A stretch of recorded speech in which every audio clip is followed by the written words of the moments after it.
Good day to you, and welcome to another Paddocks Club tutorial. This week's tutorial focuses on prescribed conduct rule number 1, and it's designed for trustees and managing agents who must deal with the issue of pets in sectional title schemes. I've put up 2 pictures, and I think it's immediately obvious that pets can be incredibly warm and attractive and cuddly, but also, especially for people who have some particular worry about pets, they can be a real danger. They can be a nuisance. If you go through the readings on condominiums, strata title and sectional title, you'll see that for 30 years people have been talking about the 3 Ps, pets, parking and people, as being the fundamental problems in sectional title. Well, we're only dealing with pets today. Let's have a quick overview of what we're going to be dealing with. Firstly, we'll look at the text of Prescribed Conduct Rule 1, headed Animals, Reptiles and Birds. We'll then unpack the rule. We'll look at the purpose underlying the rule. We'll have a quick look at the types of pets that one might be dealing with. The issue, which is central to the entire question of reasonableness and the rules of natural justice, an example of unreasonableness, failure to obtain permission, revocation and forced removals of pets, and finally amending Prescribed Conduct Rule 1, which in many schemes is not a bad idea.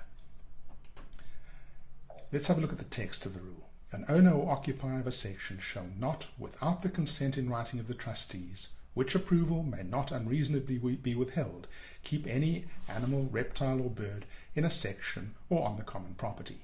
Secondly, when granting such approval, the trustees may prescribe reasonable conditions.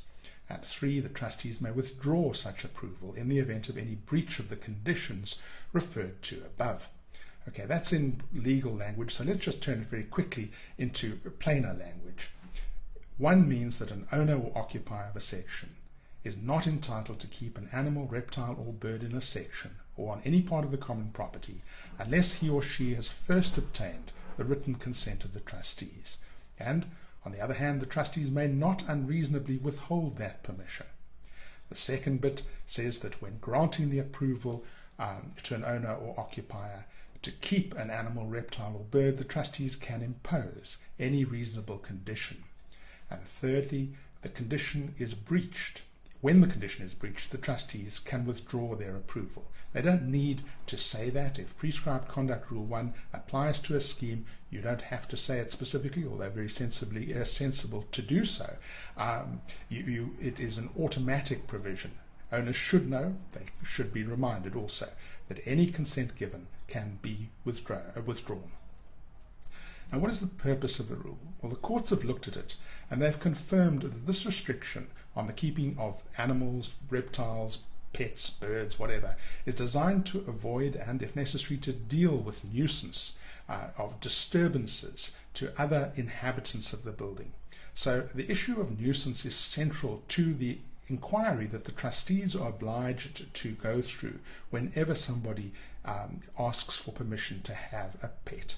And the first question I suggest that they should ask is it likely that the keeping of this pet will unreasonably interfere with the rights of other occupiers to use and occupy their units? The second should be, if we are considering granting permission to this owner, what conditions would be appropriate in these circumstances to ensure, as far as reasonably possible, that the risk of nuisance is reduced to a reasonable level. Let's have a look at the types of pets that a managing agent or a trustee might be dealing with. The normal thing that one immediately thinks of is cats and dogs. But of course, there are tremendous varieties in the types of cats and dogs. And of course, that's not what's important. What's important is that the variety can lead to a difference in the potential for nuisance. Moving beyond cats and dogs, the very normal sort of urban pet, you have monkeys, iguanas, snakes, all sorts of things that are unusual, but certainly in South Africa, one does find people who keep these things as pets. I give the example of a goldfish specifically because it is often, I noticed in the Portuguese writings, academic writings about their form of condominium, that they had specifically said, how can my keeping a goldfish in any way disturb anybody else. And this illustration was given to indicate and to prove the point that a complete bar on any type of pet would, it would seem, be unreasonable in most circumstances. I think you've got to look carefully at service animals. If there's a person with a limited sight or is blind who has a service animal, a seeing-eyed dog, quite clearly a completely different set of rules are going to apply to that person's application to keep an animal. And finally, there is the question, not exactly in the ambit of prescribed conduct rule 1, but what about owners who insist on feeding wild birds or squirrels? To what extent are they keeping those animals coming back to the scheme? And is it possible that they might, as a result of their feeding them, that they might cause a nuisance to other owners? Okay, let's go back to the reasonableness issue. That is the crux of anything to do with PCR1. Firstly, the trustees must give reasonable consideration to any request for permission. This means that they should discuss and consider the issue at a meeting. Quite often, the chairman simply says, I'm sorry, we have a policy that says that there will be no dogs or no more than one dog or whatever that may be. That simply isn't good enough, because PCR1 requires that the trustees consider the issue. And of course, people do form extremely strong emotional ties with animals and birds, and that is something that the trustees are always going to have to take into account when dealing with an application of this sort. The question of reasonableness of the actions of the trustees in either withholding or setting withholding consent or setting conditions will often turn on the nature of the animal, reptile or bird concerned and the type of scheme. In dealing with any application for permission to keep a pet, the trustees should take into account the likelihood of other occupants being inconvenienced. That is their central issue. And whether there are already other similar pets in the scheme is something they should think about, but not from a precedential point of view. The fact that somebody else has been granted permission is not a reason to give permission. You have to look at this one, you have to look at it in the context of the whole scheme and make a particular decision. The decision that a breach has occurred must also be taken in accordance with the principles of natural justice. You can't simply say, Mrs. Jones told me that the Rottweiler in number 6 barked at her when she went by and she dropped all her shopping, and as a result of that, this is completely untenable, the dog must go, and therefore you make a decision where you revoke the consent and the dogs must go. There has to be convincing evidence that has to be looked at by the trustees in a sensible way, that principles of natural justice, meaning that the person whose rights will be affected by the action must be given an opportunity to be heard and to make a reasonable argument, given notice, a personal appearance, that type of thing. This is vitally important. So the whole process, the finding that there has been a breach of the conditions or that the permission should be revoked, that has to be done by all the trustees in a meeting, and if they decide to withdraw the consent, that decision should be minuted with reasons. The withdrawal of the consent, in the end of the day, will be held up to the test: is it reasonable?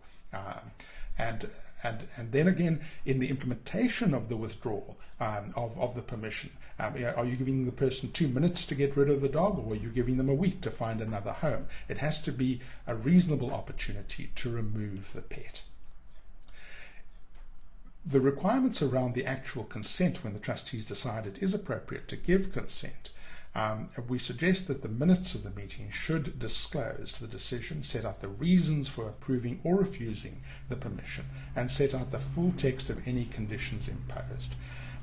Any permission must be given to the owner or occupier in writing, and that document should also set out those conditions imposed and be signed by the trustees, because it is arguably an instrument that binds the trustees and gives that particular owner rights and obligations. The trustees' consent requires due consideration by the Board of Trustees, as I've said, a minuted resolution and the signature of 2 trustees. Consider some form of identification of the pet, especially, for me, one sausage dog will look like any other sausage dog 2 years later. So there are simple ways. You can take photographs to record the markings on a dog. There are more sophisticated ways, but I don't think those are always necessary. But look at some form of identification of the pet and get the age of the pet. Get some sort of indication that you know this is the particular life that you're dealing with. It's a very good idea to keep a register of permissions that becomes part of the body corporate's records. Everyone can see it. They can see the conditions. It becomes obvious. It's not, I gave you a piece of paper 2 years ago and but you've lost it. What do we do then? Something that I've seen in other jurisdictions, and which I just want to throw out there, is that if you are going to have, particularly dogs, the idea of setting aside, where it is possible, a part of the garden that where owners can bring their dogs on a leash, let them go, let them run up and down. It doesn't have to be very wide, but I've seen dog runs used very effectively in other jurisdictions, and it might just be something that trustees think about when considering what is appropriate in a scheme, especially a scheme that doesn't have a lot of open common property, and then where people want to know that there are areas where the dogs won't be allowed to defecate and that sort of thing, and a separate area where they can. What happens when somebody simply refuses or fails to obtain consent? What if the animal is brought out without prior consent? My view is that the trustees must give the person an opportunity to do that, to apply for consent. They can't simply say, oh no, you broke the rules, you're out, get rid of the dog. Give the person an opportunity and then go through the process. But what if the person won't apply for consent? I've had that a few times. Well, I'm afraid after giving the person a reasonable opportunity to apply, if the person refuses to do that, then the trustees have no option, in my view, but to take steps to have the animal removed. From the point of view of the pet fancier, an owner who is unhappy with that his or application has been refused, or with the conditions imposed, can go to the High Court. Of course, that's very expensive, but the Community Scheme Ombuds Service will be in place and operating by the middle of next year, we hope, and so that would get a lot cheaper. But what would be the object? An order that the trustees have acted unreasonably in withholding the permission, or in granting it subject to these conditions which are not acceptable. In most schemes, this PCR1 needs to be tweaked to make it absolutely applicable. On the one hand, an absolute prohibition on the keeping of any pets in any circumstances is probably going to be held to be unreasonable. But a prohibition of certain types of pets, or a limitation on the numbers of pets, is likely to be reasonable if it is supported by the surrounding circumstances. To aid the trustees in exercising their discretion in terms of the rule, the body corporate can specify in an amended PCR1, of which of course must pass the test of being reasonable in itself, what number and kinds of pets can be allowed. And then once that's been done, that sets out what the mores of this particular society are, and the trustees are then obliged to work within that amended legal framework.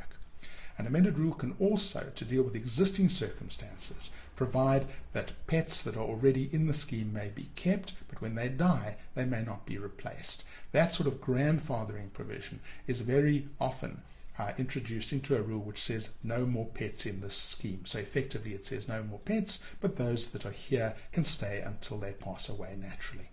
Thank you very much for your time in watching this Paddocks Club tutorial. I hope to hear from you in the discussion forum.